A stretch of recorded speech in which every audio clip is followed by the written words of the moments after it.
our final session of the day on the journey of impact philanthropy and the work that we have ahead. I'm thrilled to introduce Diplomat lecturer, consultant and professor for corporations, as well as foundations and global forums, Ambassador Shabazz, along with Tulaine Montgomery, managing partner at New Profit.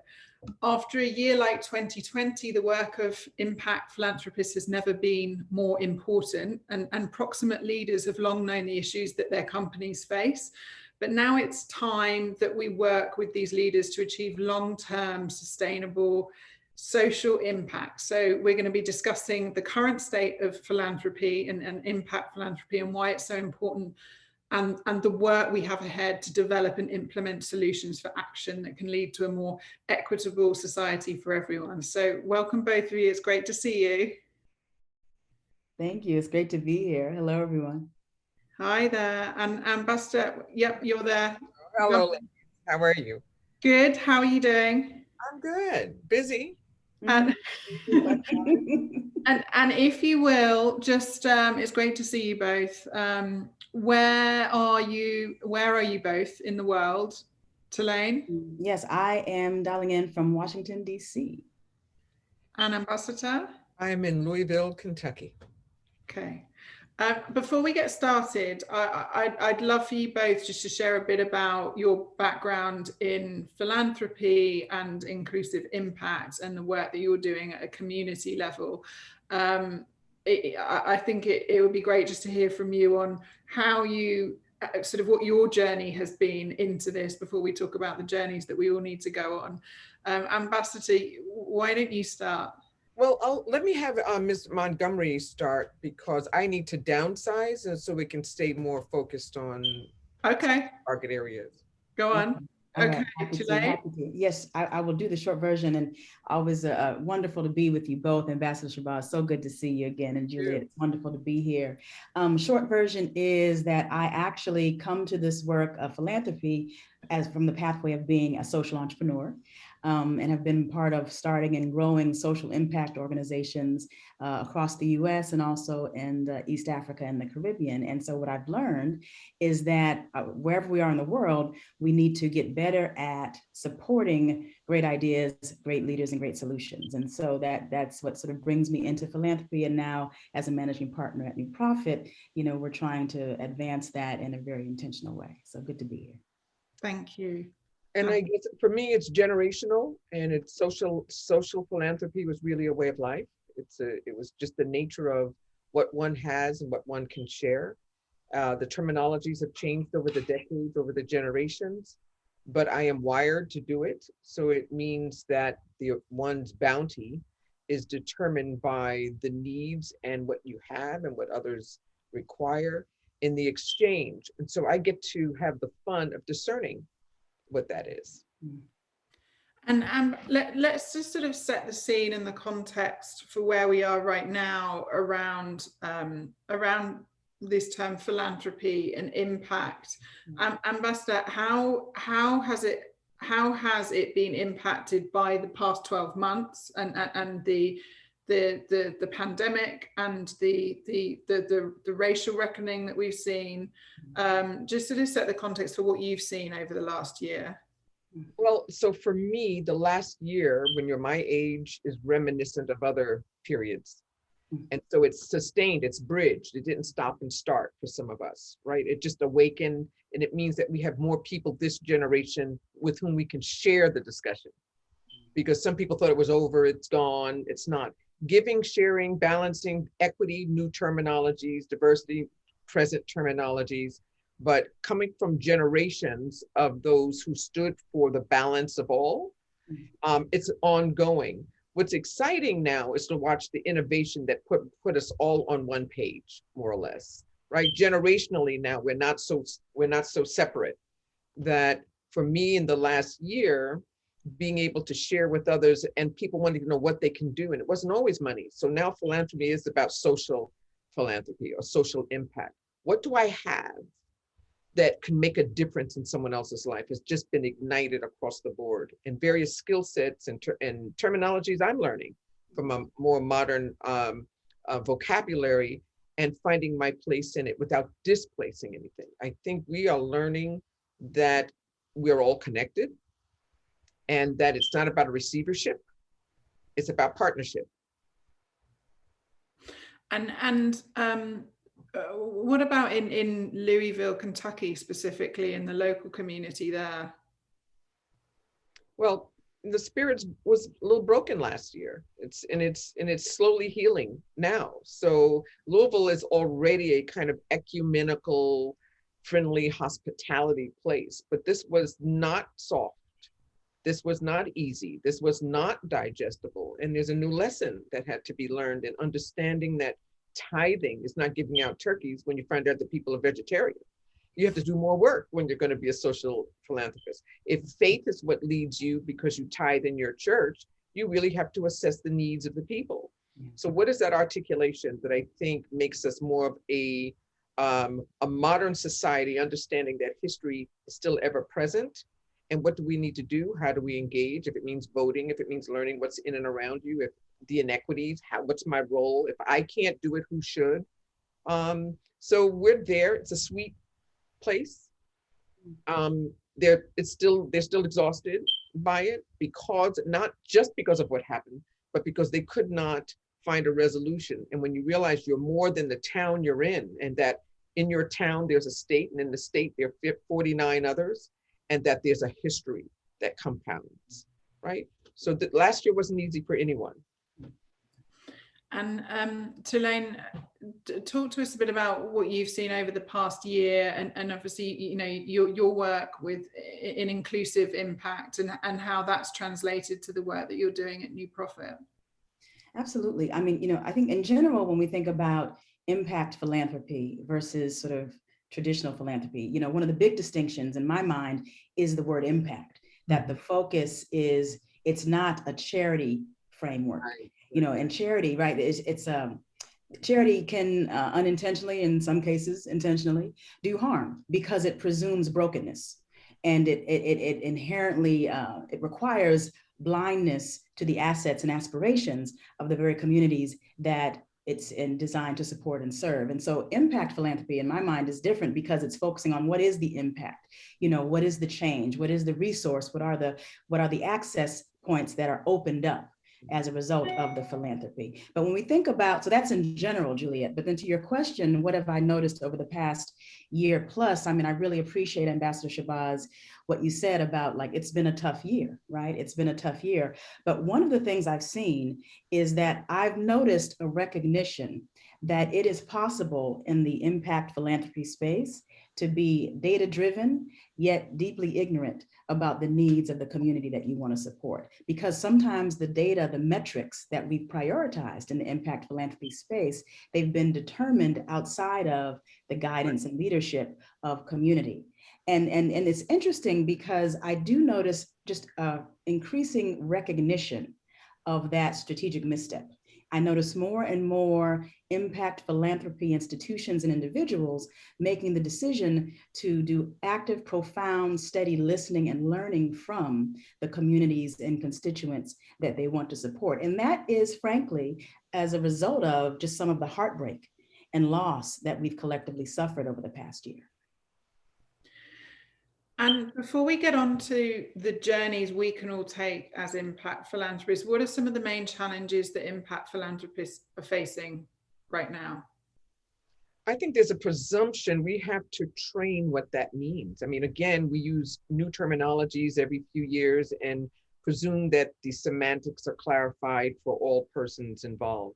And so sometimes when you're the provider, the giver, the gifter, it causes a dependency, an expectation that it is one way. So we really need to be more collaborative partners, cyclical partners, and engage whatever the giving is. I know for me that being able to assess what the needs are, and even if I'm the materials provider, I need the currency of those who have stake in it in order to feel the united fulfillment, and being able to support them and then put them in the line of response. So if it's a co-op of providers, let me put it another way. When I'm abroad, you have tourism, or Louisville, you have tourism. They access their resources for the tourists from outside the marketplace. The people that are here are not part of that system.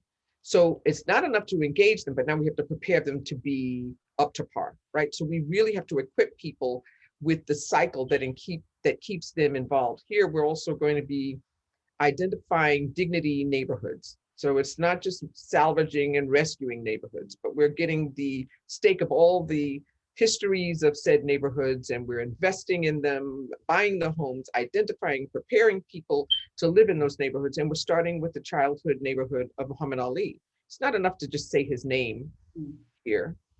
He was a millennial once upon a time. He was a Gen Xer. That's what put him on the map. So that even last year when the trauma was taking place, and you say it's the home of Muhammad Ali, you want to say it's also the home of Breonna Taylor. And they were about the same age when the world got to know either one of their names.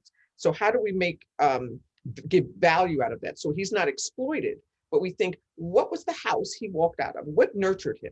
He's not a standalone. He's not hatched. What was the community like? Who was there? And so we have young people out there getting the narratives. We have 40 narratives already. And so we probably have that wealth in most communities that have been forgotten. You have craftsmen, you have professors, teachers, and so forth and so on. So for me, the thrill of social impact and or philanthropy, as it were, is not just about the dollar. It's about the story. It's about the narratives. It's about the history. And how that moves around to support that. We can't wait that within the next 6 months, we'll probably have 12 new homeowners. It's amazing. Yeah. But it also comes back to that point about proximity again, and being local to the community and to the cause. Tulaine, are the challenges that impact philanthropists face? Well, I would say, I mean, just drawing from you mentioning the word proximity, which is another one of the terms that's getting used a lot these days in the spaces we're in. You know, shout out to Brian Stevenson, who I think brought it into the collective consciousness through his book, Just Mercy, and his work. And I would say this, I think a challenge that the social impact philanthropy space faces is this notion that proximity is simply about making sure that people who are sort of suffering the most significantly are, close to the solution. I actually feel like that's still driven by a deficit frame. If we listen and really take in the story that Ambassador Shabazz just shared about the incredible resources and aspirations and assets that exist in the community that birthed Muhammad Ali, that birthed the Breonna Taylor, that birthed everyone in between and throughout, that there's so much there. There's so much there. And so I think one of the biggest challenges, frankly, that impact philanthropy faces is that we're just deeply practiced at defining measures of success without the guidance and leadership of community.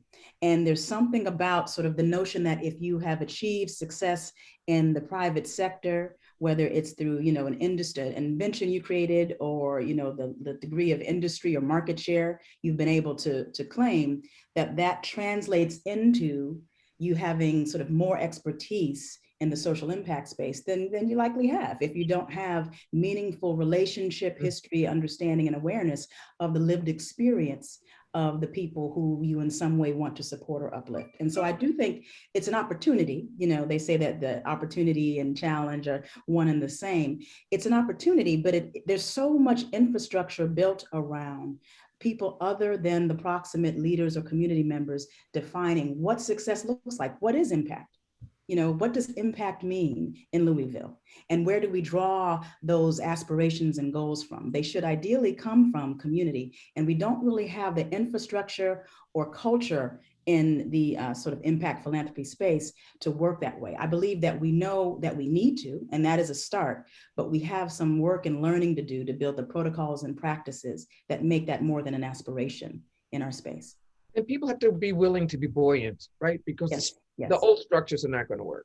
Yeah. It's just not going to work, right? Mm-hmm, mm-hmm. And how do we do that learning? Obviously, there's still a lot of work to do, but I think there is an awakening. I think there is an awareness, and how do we capitalize on that and what are the next steps we should be taking to develop and implement solutions that can lead to real societal and sustainable change? So not all of it is in the head, right? I think some of it has to be really forensically assessed on the ground, each specific circumstance. We can't go in with a cookie cutter. It's not possible, right? So we can all get along, we can sing and dance to the same music. But if I'm targeting you as a woman, if I'm targeting you as a child, if I'm targeting you as a person who's English second language, I need to really become you. I need to forensically honor you. I need to hear your voice, even that which is not spoken. I need to be in your marrow in order to, if I really want to serve and fulfill that servancy, right? So you have to listen. Discerning is key. And then partnering, ask them. People will kind of tell you, right? And then you can put it in the order, the domino order that actually works. I do that work all the time because people do want to skip a few steps. And I let them talk because I love the passion. But in order to fulfill that number 7, we're going to have to go through, maybe we can leave out 3, but we're going to have to do something in order because you're not doing it alone. There has to be a tag team of engagement, right? In order to fulfill each spot. We see that at the end, but it's going to take a little bit. And so it's reeling people back in, but always staying positive and encouraged. And then when you come inside, when nobody's looking, then you collapse. But on the road, for me, I remain absolutely ecstatic and fulfilled by the kinds of innovative, strategic retooling, and also entrusting people to dare to be different about going about it. Yesterday's roadmap hasn't worked thus far. In some aspects, you can preserve it, but dare to listen to the newness of what someone has in order to move here and hold people accountable. So I come from the generation of accountability, right? So you have to do your part.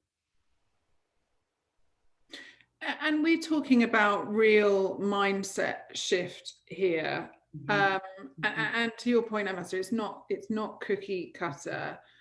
Tulaine, how do you take people on this journey, and what steps would you advise people to take around impact philanthropy and creating real sustainable change? And I love that question. I mean, I think first is, there's that saying, do you want to be right or do you want to be in relationship? And I think that applies in a really profound way in the impact philanthropy space. And what I mean by that is, usually by the time someone comes to a position of prominence or reach in the impact philanthropy space, they have a track record behind them of knowing things, being able to be often correct, and entering a room with the information needed to execute against the plan.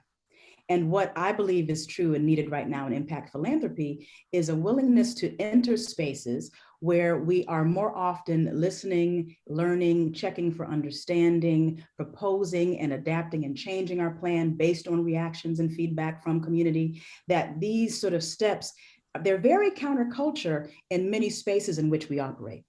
And I do think it's important to name that there does have to be a readiness to create processes and build relationships that will feel counterculture. Because if you think about how often do many of us who are on this call enter a room ready to not have the answer, right? You talk about mental models. Are we strengthening the neural pathway that allows us to be comfortable with that vulnerability of not having the answer?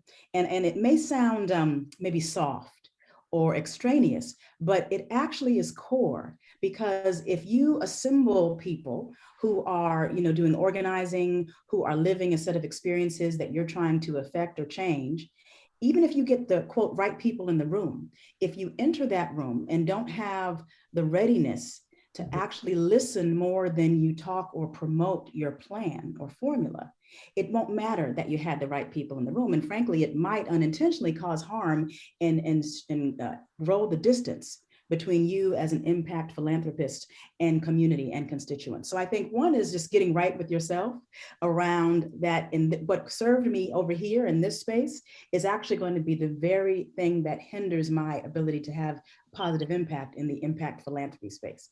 It's a very counterculture move, and I've watched it over and over again as I've worked with people who have achieved incredible success in the business space, who have a deep commitment to advancing social impact, but who initially get a lot of bumps and bruises in the early phase because they presume that what worked here will actually help me there, and nothing could be further from the truth. And also allowing the people in the room to know that they could speak up, because when I'm invited into some of those spaces, they think I'm coming with a program, and I'm really coming to listen, and I really want to hear all of it, and I need to take a day to digest it, so that when it's processed and I put some program of some kind together, that it feels or sounds familiar to them. It has to seem as if, even if I've aligned it, it has to feel like it's theirs. So they have to, people need to learn that they have the right to share and provide input in their own environment. And it strikes me that I think the word philanthropist, I think people often equate it to large donor financial investment, and I think this is much more than that. This is about investing your time, your emotion, your open-mindedness to creating real societal impact and change beyond a financial donation, however large or small, right? Right. Did you want to go, Ambassador Shabazz? No.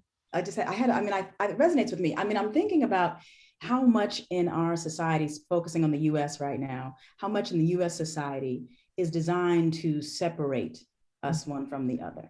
And I'm back to this point about counterculture. And so like what you're talking about, Juliet, you're describing relationships. You're describing, meaningful, authentic, mutual, well-peered relationships. And in a lot of cases, we know, and now more than ever, right? People are not building relationship in most cases outside of their racial identity group, their political ideology, their economic class, and so their geography, So there's a lot to do for us, those of us who are in the impact philanthropy space.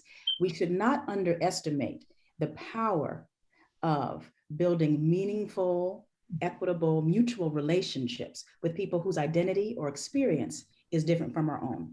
That is the core, that's really the core call to action that I would offer on this call, that it's really about building those relationships. And so much is designed to make that difficult to do in our society. So we have to go outside of that if we want to really be able to make these proximate connections real. And how much of that thinking and feeling is inbuilt in you both, would you say? So how much of the way you approach this is through your upbringing versus something that is learned? Lady Montgomery? I will take a stab at it, Ambassador. It's a great question. It's a great question, Juliet. And the reason I'm a little tenuous is that I don't want and you're not proposing this, but I don't want the presumption for anyone who is listening in to be that it is somehow easier to do if you are a Black race identity person, a woman. I do think that it is completely possible to simply decide that you are going to commit yourself to building authentic and meaningful relationships with people who live a different life than you live. I really think it's that simple, honestly. So there are certainly ways in which I was raised to have this orientation, absolutely. And I'm very grateful for that. Shout out to mom and dad, right? And yet I don't want the story or the takeaway to be that somehow women or people of color are predispositioned in a way that is not accessible really for everyone who is a human. I mean, human beings are herd, H-E-R-D, not herd animals, right? And we know the science about the impact of being in community. It literally strengthens our bodies and increases our longevity. So I believe that having the kind of proximate networks and relationships that we're talking about today, that it is not only doable for all of us, even if you have to learn a little bit and maybe make some mistakes and say some things that don't land the way you wanted them to, that's part of it, right? But that's true for any relationship. That's true anytime we're building anything meaningful with any other human being, right? So that would be my response.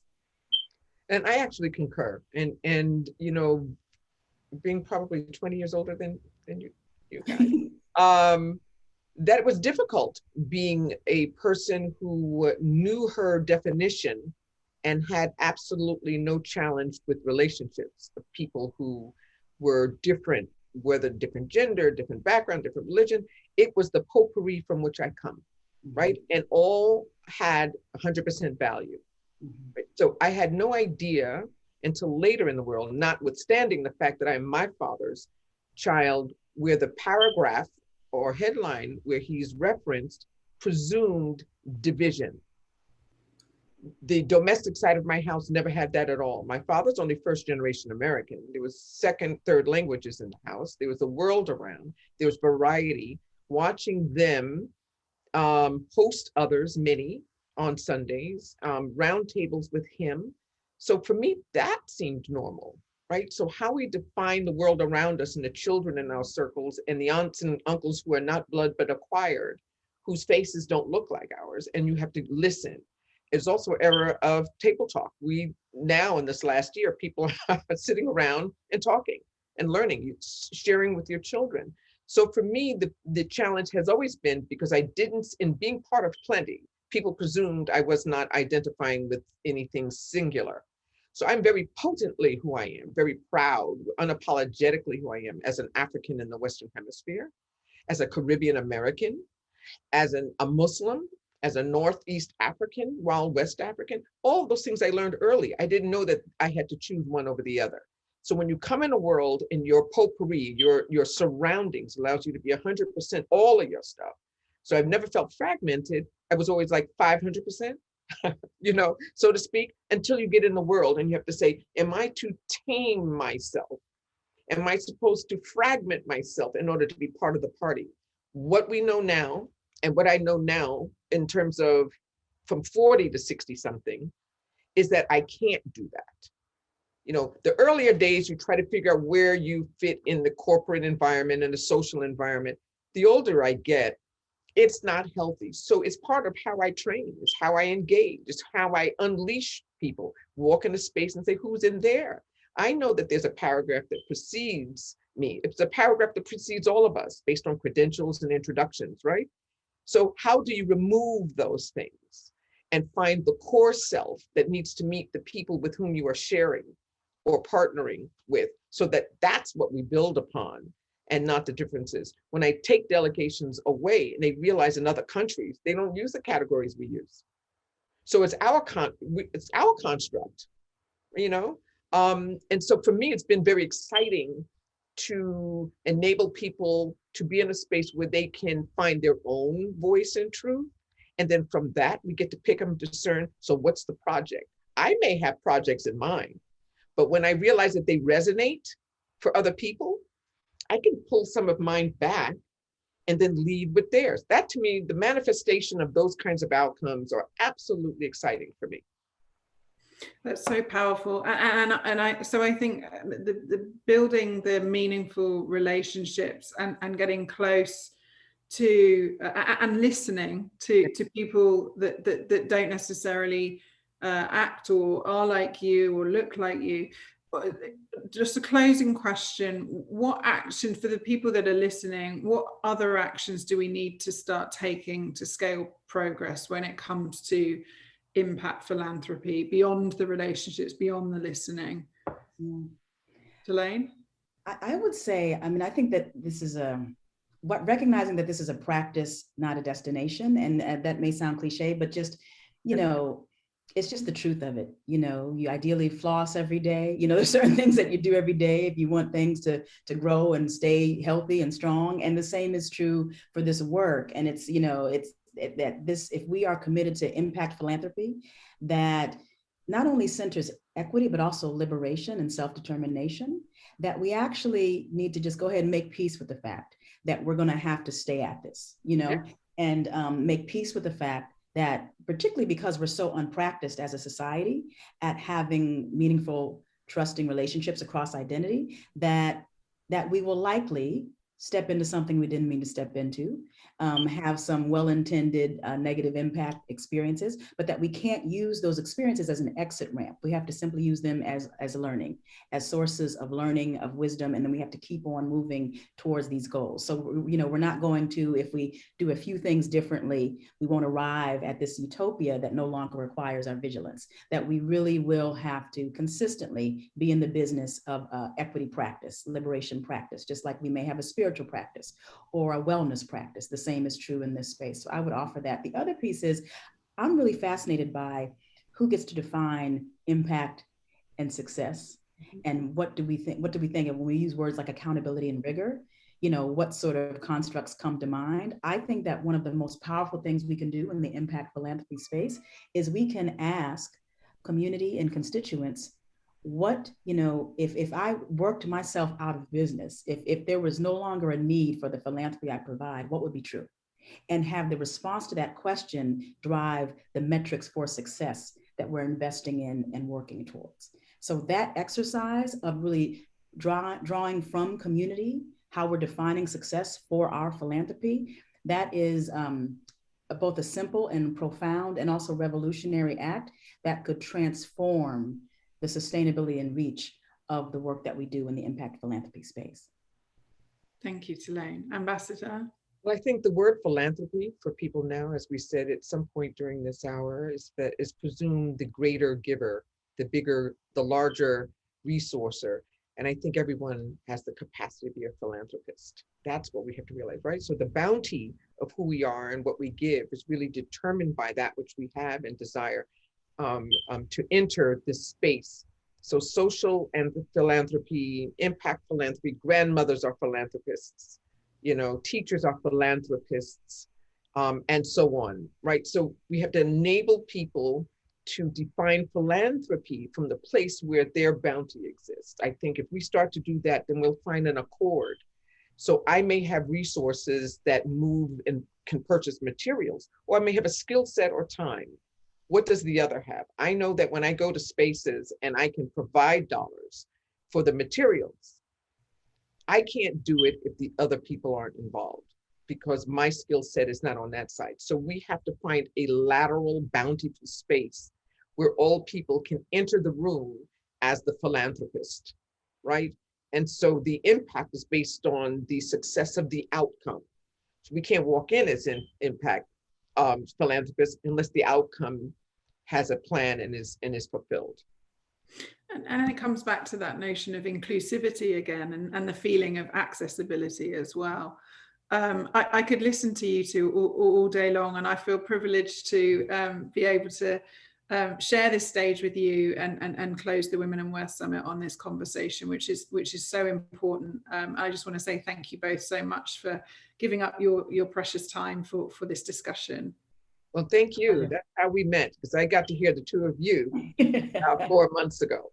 That's right. That's right. No, it's energizing and it's a gift. So it's my pleasure. Thank you both so much, and I'll see you again soon. Sure. Thank you. Yeah, bye.